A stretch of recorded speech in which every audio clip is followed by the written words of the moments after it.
Kalau tentang bahasa Bali yang dilakukan atau dibahasakan oleh generasi kita itu kalau di kota memang masih jarang ditemukan. Tetapi kalau di desa-desa itu bahasa Balinya yang lebih dominan dibandingkan dengan bahasa Indonesia. Justru bahasa Indonesia yang mereka belum memahami karena di desa, terutama di desa saya ya, di desa Cempage itu penggunaan bahasa daerahnya yang dipakai dalam kehidupan sehari-hari. Ketika menggunakan bahasa Indonesia ya ketika di sekolah saja. Itu pun ketika belajar di kelas, tetapi ketika keluar kelas di jam istirahat mereka tetap menggunakan bahasanya. Gitu. Jadi harapan besar saya sebagai kaum akademis, jadi apalagi dengan peraturan gubernur ya pada tahun 2018 tentang membangkitkan lagi bahasa Bali, dan saya harap setiap hari Kamis menggunakan bahasa Bali itu dilakukanlah dengan maksimal ya, dilakukan dari sejak dini hingga ke jenjang berikutnya. Terima kasih. Baik, terkait dengan Mimi dan Bapak saat ini beberapa di antara sudah mami and daddy ya. Iya. Jadi mama ada papa itu. mama papa ya, ayah bunda dan mami daddy yang paling sering. Oke, terima kasih untuk pertanyaan yang sudah dijawab terkait dengan pendapat bahasa Bali dan perkembangannya. Mungkin yang coba bertanya kepada Bapak Made Susilo Putra terkait dengan pertanyaan yang sama, silakan pendapatnya. Baik, terima kasih Kak Dika hari ini sudah memberikan kesempatan kepada kita ya. Jadi istilahnya Kak Dika pendapat ya berkaitan dengan bagaimana perkembangan bahasa kita sebagai identitas orang Bali gitu ya, bahasa ibu atau bahasa Bali itu. Saya pertama-tama ingin mengucapkan terima kasih dulu kepada rekan-rekan saya di Staf Perkuturan Singaraja tentunya ya, karena di bulan bahasa Bali ini kita sudah merepotkan mereka gitu, rekan-rekan saya berdua ini ya, yang satu ganteng, yang satu cantik untuk ikut berpartisipasi. Jadi seperti harapannya adalah bahwa bulan bahasa Bali ini bukan hanya milik prodi bahasa Bali lah ya. Jadi ini adalah milik Civitas Akademika, milik semua masyarakat Bali pada umumnya. Maka dari itu saya mengucapkan terima kasih ada Pak Putu Mardike dari prodi Ilkom sudah ikut kita hari ini, kemudian ada Bu Lu Ika, itu Winda Yani ya. Saya rasa penggunaan bahasa Bali di era-era sebelumnya bahkan lebih sangat luar biasa ketimbang hari ini gitu ya. Itu yang saya rasakan. Contohnya adalah anggap saja kita flashback ke tahun 1980-an mungkin ya, ketika masih penglingsir-penglingsir kita ada gitu, eksis.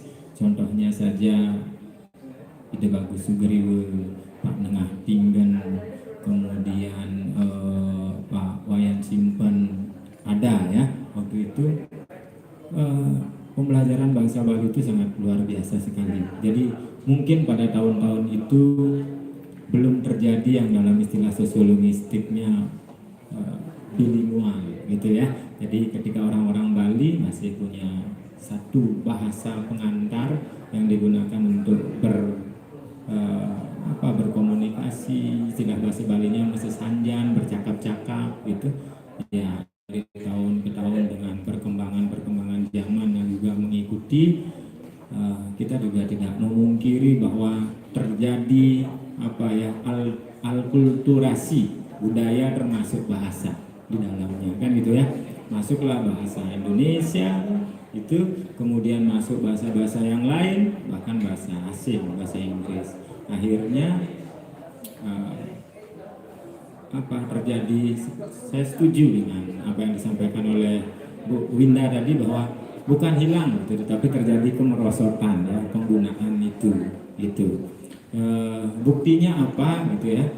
Akhirnya generasi-generasi ke depan setelah beliau itu menjadi agak sedikit berkurang penggunaan bahasa Bali. Buktinya apa? Para pakar-pakar setelah itu di bahasa Bali itu mulai agak menghilang gitu ya.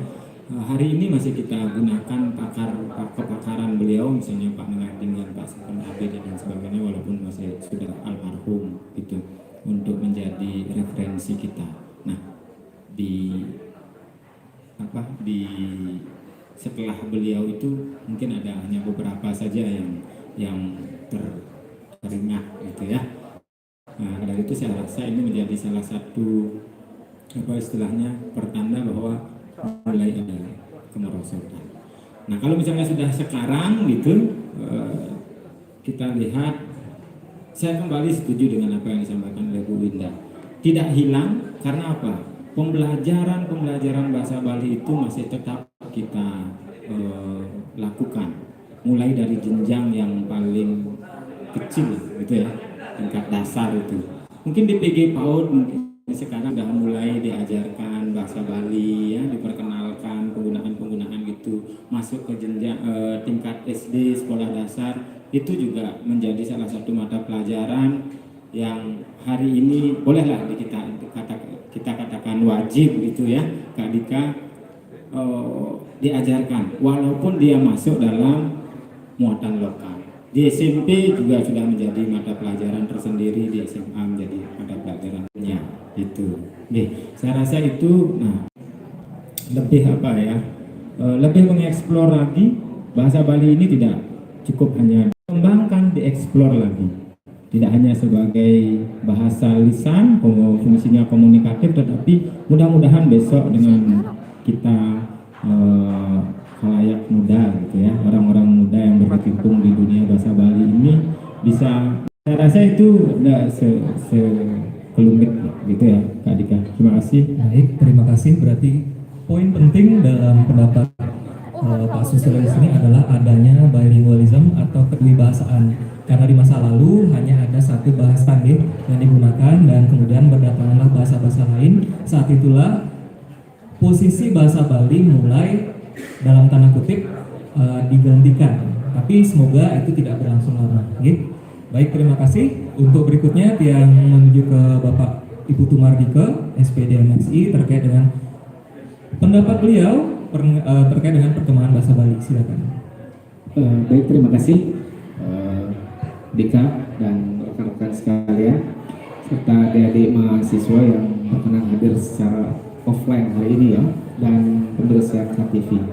Jadi senang sekali rasanya bisa diajak sharing di sini terkait dengan bagaimana penggunaan bahasa Bali di era seperti sekarang ini.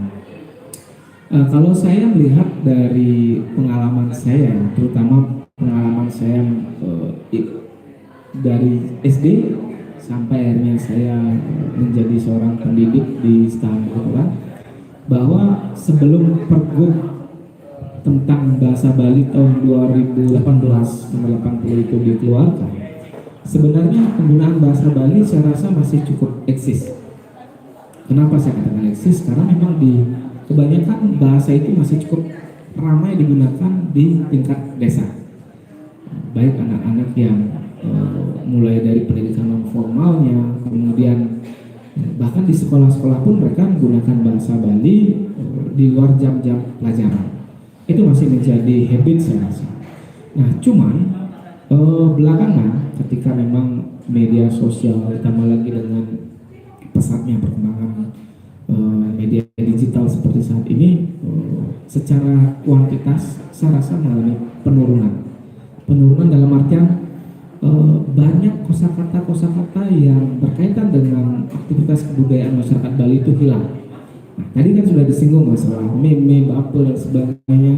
Bahkan kalau dalam aktivitas religi maupun pertanian itu juga semakin banyak yang hilang. Seperti misalnya ada di pertanian itu kan ada menggunakan are, gaul, kis-kis dan sebagainya, lampir. Itu banyak yang tidak tahu generasi sekarang. Itu menandakan bahwa perlahan-lahan makna-makna kata yang berkaitan dengan sistem religi maupun pertanian masyarakat di agraris itu mengalami penurunan. Ya, tetapi di satu sisi ada juga yang cukup membanggakan.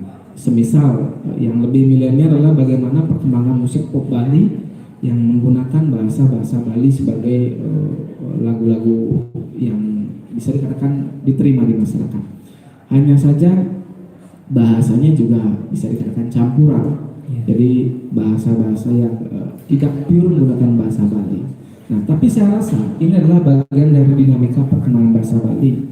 Nah, meskipun sekarang pemerintah melalui Pergub 80 nomor tahun 2018 sudah di launching, ini akan semakin menguatkan posisi bahasa Bali yang dulunya sudah cukup banyak digunakan, sekarang akan semakin eksis kembali. Jadi tugas dari kita lah yang memang sebagai pendidik, kemudian terutama di rumah, bahwa bagaimana kita mengajarkan anak, kemudian yang bisa kita awali percakapan itu dengan menggunakan bahasa Bali. Kemudian Niki menjadi catatan penting juga bahwa terkadang penggunaan bahasa itu terkesan bahasa Bali itu saklek dengan bahasa yang terlalu halus sehingga terkesan formal, orang menjadi takut untuk mempelajari. Tapi mungkin ini sekedar saran bagaimana ke depan agar mereka tertarik dengan menggunakan bahasa Bali itu paling dekat dengan hal-hal yang di lingkungan mereka, entahkah nanti dengan menggunakan bahasa Bali lewat pesan WhatsApp, kemudian media sosial ataupun media-media lain yang bisa dijadikan sebagai sarana untuk pemertahanan bahasa Bali. Jadi kalau saya melihat dulu masih eksis dan banyak digunakan oleh masyarakat di pedesaan, tapi belakangan masyarakat yang di perkotaan justru semakin meninggalkan penggunaan bahasa itu karena memang peran dari akibat dari globalisasi ini saya rasa ini akan berdampak terhadap bagaimana orang cara berkomunikasi. Jadi dengan berbahasa Indonesia, interaksi kita juga sangat tinggi dengan orang luar yang tidak tinggal di Bali, sehingga itu juga memicu. Nah, mungkin bisa dimulai dari tingkat terkecil yaitu keluarga, bagaimana caranya kita mempertahankan. Jadi saya rasa seperti itu, berharap dengan Pergub Bahasa Bali, Pergub nomor 80 tahun 2018 ini akan menjadi ibarat oase di tengah gurun pasir untuk meningkatkan minat generasi muda, kemudian anak-anak untuk mempertahankan bahasa Bali dan dijadikan sebagai sarana berkomunikasi sehari-hari seperti itu. Oke. Baik, terima kasih. Terkait dengan kosakata yang tadi sudah sempat disebutkan tadi, memang banyak sekali anak-anak yang mungkin tidak tahu makna dari kosakata seperti cupit, ya, seperti lingga dan seperti itu. Jadi itu yang menjadi titik poin atau fokus dari Pak Putu Mardika. Baik, sekarang kita langsung masuk ke pertanyaan sesuai dengan istilahnya kemampuan masing-masing ya, yang sudah dipegang di sini. Perlu rekan-rekan ketahui, yang pertama di sini akan ada 3 pertanyaan khusus yang akan saya alamatkan. Yang pertama terkait dengan Yohana, saya akan alamatkan kepada Ibu Winda terkait dengan anak dan bahasa Bali. Dan berikutnya dari Susastra nanti akan langsung dia arahkan kepada Pak Susilo, dan terkait jurnalistik akan dia langsung arahkan kepada Pak Putu Mardika. Yang pertama di sini saya alamatkan pertama kepada Ibu Winda di sini. Ada beberapa pertanyaan yang saya himpun. Yang pertama adalah bagaimana pendapat Ibu terkait dengan pengajaran bahasa Bali terhadap anak usia dini? Karena sebagaimana kita ketahui, jika bahasa Bali itu terutama kalau di lingkup formal sekolah itu baru diajarkan kurang lebih di sekolah dasar. Baik, silakan. Oke, terima kasih Bidika pertanyaannya. Terkait PAUD, mungkin teman-teman di sini ya berpikir bahwa PAUD itu pasti anak-anak TK. Termasuk Bidika juga berpikir gitu? Kurang lebih seperti itu. Oke, yang namanya PAUD itu adalah sejak anak baru lahir hingga usia 6 tahun. Jadi kalau secara formal memang fokusnya kepada guru ya, bagaimana pembelajarannya. Tetapi saya akan berbicara dari usia sejak lahir mungkin ya. Nah, sebenarnya tanpa disadari oleh ibu-ibu bahwa ketika menggendong bayi, meniduri bayi, tanpa sengaja menyanyikan tembang Bali seperti Juru Pencar, kemudian apa lagi ya? Putri Cening Ayu. Ya, Putri Cening Ayu, terus ya meong-meong gitu ya. Jadi tanpa disadari bahwa sudah ditanamkan sejak anak mulai bisa mendengarkan. Apalagi bahasa itu kan kompleks sekali ya. Ada berbicara, kemudian menyimak, mendengarkan dan menulis. Nah, di awal anak usia dini yang pertama kali diperkenalkan bahasa itu adalah bagaimana dia bisa menyimak dulu. Ya, Jadi dengan begitu kita bisa menanamkan dan membangkitkan minatnya nanti dalam bahasa Bali ya dimulai dengan metembang Bali tersebut gitu. Ya. Dan kemudian ketika anak mulai memasuki playgroup ya di fase itu kan informal ya, di fase non formal di TPA termasuk kelompok bermain atau disebut dengan playgroup itu juga diselipkan dengan lagu-lagu atau tembang Bali. Satwa Bali bisa dibacakan cerita ketika anak-anak akan tidur, juga bisa dibacakan satu Bali yang syarat dengan pesan moral gitu ya, yang terkandung dengan nilai-nilai ajaran agama seperti tentang karma pala, kemudian cerita karana. Nah, berbicara di formal ini, ya kalau formal udah memasuki anak-anak TK. Jadi TK itu terbagi menjadi dua, TKA dan TKB. Nah, ketika anak sudah masuk ke TKA, itu metode-metode yang dilakukan oleh guru PAUD itu sebenarnya saat ini yang saya lihat ya, saya pernah observasi di beberapa PAUD sejak penelitian tahun lalu ini, memang bahasa Bali yang digunakan memang jarang. Tetapi anak-anak mampu memahami, terutama di TKB. Kalau di TKA mungkin anak-anak bisa diajak bermain meong-meong ya. Jadi dengan seringnya anak diajak bermain meong-meong, alih jadi kuliah itu, nah ketika dia sering mendengarkan, dia akan tidak merasa asing lagi dengan bahasa Bali tersebut begitu. Kemudian media yang digunakan seperti media gambar, kartu itu bisa menggunakan binuang. Jadi dua bahasa bisa. Jadi ketika anak diperkenalkan misalnya sedua telu di kartu nih ya, di kartu media kartu juga dijelaskan se itu apa, dua itu apa. Kemudian menyebutkan nama-nama hari dalam bahasa Bali juga itu sudah diterapkan. Termasuk anak saya yang PAUD ini, Fitram, itu sudah hafal nama-nama hari dalam bahasa Bali. Sume, Anggara dan seterusnya. Dan itu setiap hari dia menyebutkan itu. Pembiasaan. Iya, pembiasaan. Kemudian banyak sekali sih metode yang seperti Satwa Bali. Kalau dulu yang di penciptanya Pak Simpen ya, di Susila ya. Kalau Satwa Balinya itu masih menggunakan gambar yang hitam putih. Saya rasa pendidik PAUD ataupun mungkin saya sebagai dosen PAUD atau Beli Susila sebagai dosen di bahasa Bali, ya kita nanti bisa berinovasi agar Satwa Bali itu lebih menarik. Gimana caranya, mungkin teknik pemilihan gambar yang pewarnaan sehingga anak-anak tertarik untuk melihat, kemudian dibacakan dan anak-anak berminat untuk memahami bahasa Bali itu. Baik, terima kasih banyak. Berarti terkait dengan metode di sini ya, bagaimana kita bisa menggunakan kartu bergambar untuk menarik perhatian, karena untuk bisa mempelajari harus tertarik dulu. Nah, satu lagi, setiap hari Kamis kan sudah diatur untuk menggunakan bahasa Bali kan. Nah itu dari PAUD mungkin dimaksimalkan lagi, dari baru datang siswanya rahadan semang alit-alit, selamat pagi anak-anak. Jadi mereka harus nyaut juga dengan berbahasa Bali, dan mengajarnya pun juga menggunakan bahasa Bali. Tapi yang kaitan tadi Bimadiku ya tidak halus lah, yang bahasa Bali sesuai dengan bahasa Perling Buleleng ya seperti itu. Terima kasih banyak. Berarti memang kata kuncinya adalah pembiasaan ya, untuk membuat mereka tertarik dulu. Baik. Berikutnya kita langsung masuk ke, tadi sudah dibahas banyak sekali terkait dengan sudut pandang pendidikan anak. Nah, karena waktunya juga cukup terbatas, kita langsung masuk saja ke sisi jurnalistik. Nah, di sini dia yang bertanya terkait dengan pendapat Pak Mardike, penggunaan bahasa Bali di lingkup jurnalistik saat ini, karena sejauh ini terutama perkembangan media sosial juga mereka banyak menggunakan bahasa Bali. Kabar gembira adalah mereka mulai menggunakan bahasa Bali sudah banyak. Namun kecenderungan memang justru mungkin terutama untuk logat Buleleng ya, ceplas-ceplos, dan mungkin buat beberapa orang cenderung kasar dalam tanda kutip, itu justru diminati. Bagaimana pendapat Pak Mardike terkait dengan fenomena ini? Silakan. Baik, terima kasih.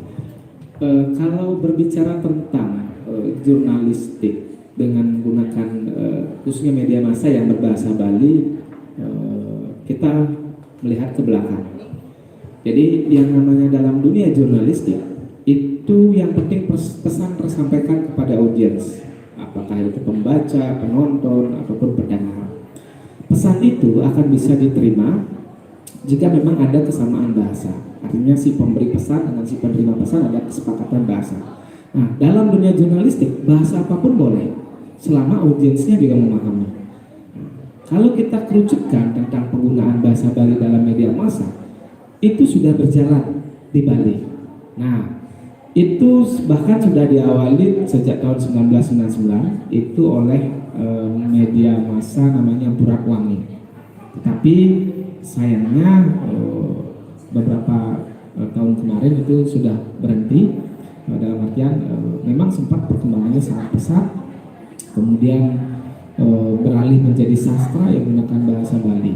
Nah, kemudian di Bali Post itu kita tahu bersama bahwa Bali Post sejak didirikan 1946 oleh Ketut Made itu menjadi media terbesar di Provinsi Bali, bahkan ekspansinya sampai keluar Bali, dan lengkap dengan gurita media massanya mulai dari yang bisnis Bali, dan Post, kemudian ada Bali TV. Nah, tahun 1946 sejak didirikan itu Bali Post konsisten sebagai media yang media besar yang mengawal bagaimana perkembangan pers di Bali. Nah, kemudian tahun 2006 berdasarkan sejarah yang sempat saya baca, itu Bali Post dalam konten Bali Orti itu terbit seminggu sekali untuk konten Bali Ortinya. Hari Minggu. Ya, hari Minggu. Jadi itu banyak berkaitan dengan tentang cerpen, ada puisi, bahkan ada juga beberapa berita yang menggunakan bahasa Bali seperti itu. Nah, jadi cuman sayangnya sekitar tahun 2020 kemarin karena pandemi COVID-19, jadi media massa itu rata-rata melakukan efisiensi untuk merasionalisasi pengeluaran, karena memang pandemi itu kan tidak hanya berdampak secara kesehatan, tapi juga berdampak dari sisi bisnis di media massa. Itulah bisa dikatakan sebagai disrupsinya media massa. Jadi kalau tidak kuat media massanya biasanya bisa gulung tikar. Nah, cuman kalau di Bali Post mungkin itu konten Bali Ortinya itu sudah dihilangkan karena pertimbangan untuk efisiensi. Jadi diganti dengan konten lain yang dianggap lebih bisa diterima. Nah, padahal sebelumnya memang banyak peminat untuk membaca berita-berita yang menggunakan bahasa Bali, terutama usia lansia 50 ke atas. Jadi kita tidak bisa menutup mata, memang kalau mungkin lansia di atas usia itu karena dulu kebiasaannya mereka menggunakan bahasa Bali, sehingga mereka sangat nyaman kalau saya membaca berita yang berkaitan dengan bahasa Bali. Nah, kemudian di Bali TV itu sebagai media elektronik itu ada konten program yang namanya Orti Bali. Itu kalau tidak salah kalau sekitar jam setengah 8 malam sampai jam 8:30 menit. Itu berita-berita yang sebelumnya disajikan juga di sekitar Bali disajikan ke dalam bentuk bahasa Bali. Ada penerjemahnya, dan itu juga saya rasa cukup bertahan. Nah, tetapi justru media-media yang sekarang yang memulai itu kembali belum maksimal. Ada memang berita online, tetapi juga tidak lama, paling hanya sekitar beberapa bulan saja berhenti. Nah, saya rasa ini adalah peluang bagi media massa untuk kembali tampil, meskipun kalau cetak tidak memungkinkan, tampillah dengan menggunakan bahasa Bali. Jadi kalau cetak mungkin media massa cetaknya karena pertimbangan efisiensi biaya cetak dan sebagainya tidak bisa, tidak ada salahnya kita geser pemberitaan dengan menggunakan bahasa Bali itu di media online. Atau bahkan sekarang kan media massa tidak bisa dijadikan sebagai satu-satunya sumber informasi. Masyarakat sudah biasa berselancar di media dunia maya, khususnya mencari YouTube yang konten-kontennya beragam seperti itu. Nah, ada juga yang memang konsisten dengan menggunakan bahasa Bali. Nah, termasuk kemarin di media kami, kebetulan yang di Bali Express itu menggunakan bahasa lokal yang salah satunya bahasa Buleleng. Itu sangat-sangat Buleleng banget bahasanya dan diterima pada masyarakat. Hanya saja memang konsistensi itu perlu. Jadi masyarakat merasa tidak ada jarak mendapatkan akses informasi, ada berita yang berbahasa Bali dengan dubbing Blelengan. Itu sangat-sangat diterima dan mereka tidak mempermasalahkan masalah kualitas gambar yang diambil video, tapi konten yang disampaikan karena ada banyol-banyolnya. Itu yang sekarang ramai dinikmati oleh para pencari berita. Jadi sekarang dengan adanya lagu-lagu Bali juga dengan kombinasi bahasa Indonesia dengan Bali itu sebenarnya akan semakin merakyatkan bahasa Bali yang perlahan-lahan kadang mulai ditinggalkan seperti itu. Dan ini adalah peluang bagi siapapun yang memang ingin terjun. Dan saya harapkan adik-adik di bahasa Bali inilah menjadi pionir untuk mengembangkan media yang menggunakan bahasa Bali. Tidak harus di media massa, di media sosial pun bisa. Konten di media digital, kemudian Instagram, Facebook maupun di YouTube. Itu bisa dimulai. Baik, terima kasih. Berarti kata kunci adalah konsistensi dalam berkreativitas. Baik, terima kasih. Yang pertanyaan terakhir kita alamatkan kepada Bapak Susilo, karena tadi sudah banyak sekali menyingkap ya dunia pendidikan di Bali juga dari usia kecil sampai dengan pendidikan perguruan tinggi. Saya ingin bertanya kepada Pak Susilo, apa kira-kira masukan untuk bahasa Bali agar semakin menarik di mata orang-orang seperti ini? Kok tadi kan sudah kita simak dari kacamata anak-anak, jurnalistik mungkin dari sastranya. Silakan. Baik Kak Dika ya, jadi sudah dijelaskan panjang lebar tadi. Jadi apa yang disampaikan oleh Pak Putu Mardike juga menjadi salah satu peluang mungkin ya kepada adik-adik bahwa ketika mempelajari bahasa Bali itu bukan unfaedah gitu loh ya. Berarti sekarang bahasa-bahasa sekarang, aduh ngapain belajar bahasa Bali ya, unfaedah sekali. Coba kita belajar bahasa Inggris lah, bahasa Jepang lah, atau bahasa Mandarin lah. Ya kan, kalau misalnya belajar yang bahasa-bahasa itu kita bisa datangkan dolar, hanya bisa berkomunikasi, itu saja sudah bisa menghasilkan ekonomi. Terus kalau pelajari bahasa Bali paling hanya dapat kopi aja gitu ya. Jadi jargon-jargon seperti ini seharusnya kita sebagai kaula muda ya, Yohana Bali ada satu rasa sutindih bahwa bahasa Bali itu adalah bahasa ibu kita sebagai identitas orang Bali. Ketika ke Jawa, ke Kalimantan, kita ngomong dengan bahasa ibu kita, orang otomatis mengenal, oh dia orang Bali gitu ya. Betapa membanggakannya ketika hanya dengan menggunakan bahasa sudah langsung diketahui identitasnya. Namun permasalahannya sekarang seperti apa yang sudah disampaikan tadi, bahwa bahasa kita hari ini sudah tetap terjaga aja, lestari. Tetapi apakah cukup hanya demikian saja? Kan gitu ya, apakah hanya cukup demikian saja? Saya rasa tidak, Pak Dika. Saya ingat apa yang terjadi pada Jepang ya, ketika Jepang dibom atom gitu ya, Hiroshima Nagasaki itu. Setelah dibom atom, kemudian Kaisar Jepang mengatakan berapa orang yang masih hidup, berapa orang guru yang masih ada, gitu ya, berapa orang guru yang masih ada.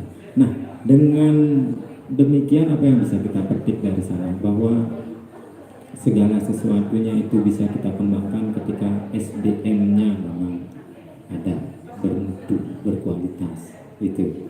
Jadi kalau kita kaitkan dengan bahasa Bali hari ini, bahasa Bali sudah oke lah, kita bicara dari penggunaannya masih, terutama di desa masih.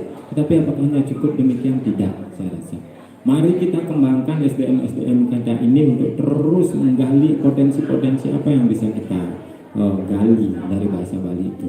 Jadi tidak hanya bisa digunakan sebagai alat komunikasi, tetapi setidaknya besok dia bisa menghasilkan koin lah dari itu ya.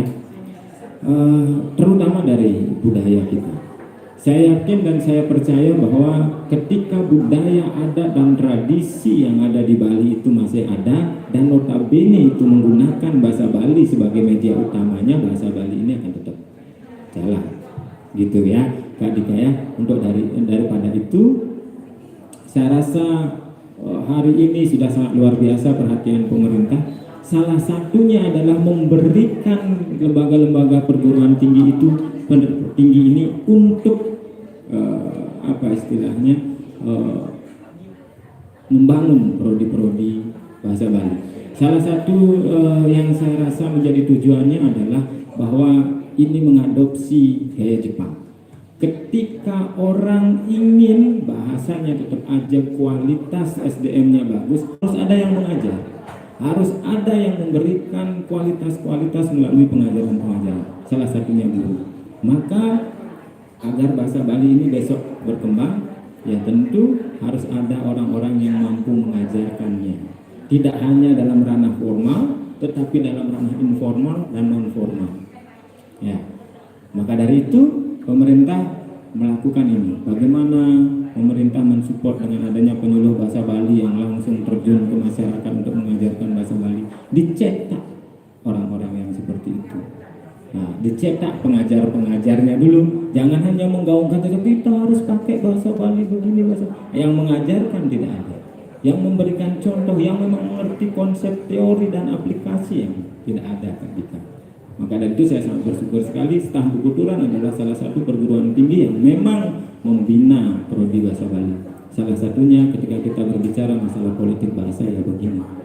Ketika ingin bahasa itu berkembang, cetaklah pengajarnya sehingga itu bisa mengetok-tularkan ke depan. Kan gitu ya. Jadi anak-anak muda semua, mari kita berkembang terus, mari kita kembangkan bahasa Bali ini ke depan, gali. Salah satunya dari jurnalistik. Gitu ya. Banyak yang bisa kita ternyata apresiasi, kita bisa gali untuk menghasilkan berbagai macam kreativitas tergantung dari inovasi-inovasi kita ke depan. Jadi saya berpikir bahasa Bali itu tidak menghasilkan apa-apa, tergantung dari kualitas diri kita seperti apa bisa mengembangkan ini. Saya rasa itu Kak Dika, terima kasih banyak. Baik, terima kasih. Berarti kami juga perlu atau kita juga perlu peran serta generasi muda, misalkan saat bikin caption ya, saat posting foto itu bisa menggunakan bahasa Bali, tidak harus halus, jadi bisa pakai bahasa Arab saja untuk semakin mendekatkan mereka dengan bahasa Bali seperti itu. Baik, rekan-rekan, jadi tidak terasa waktu sudah hampir di ujung ya. Jadi kata kuncinya sekali lagi yang saya bisa himpun dari 3 orang narasumber yang luar biasa hari ini adalah bagaimana seluruh pendidikan itu dimulai dari keluarga. Jika kita simak dari sudut pandang anak atau Yohana di sini ya.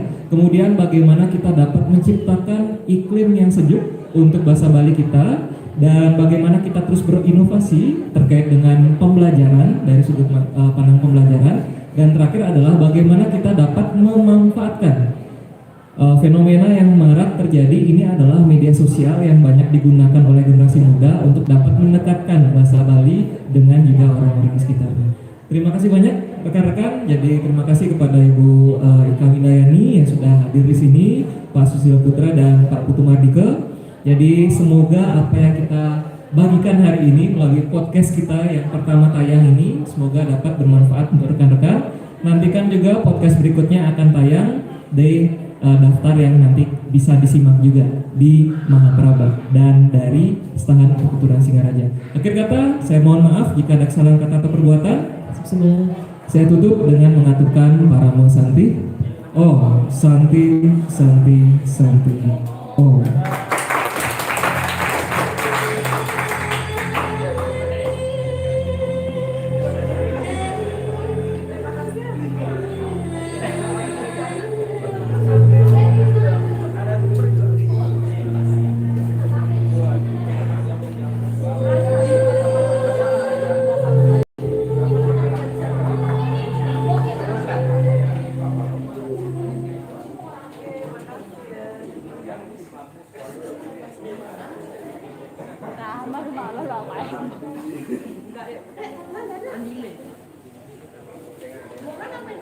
Foto.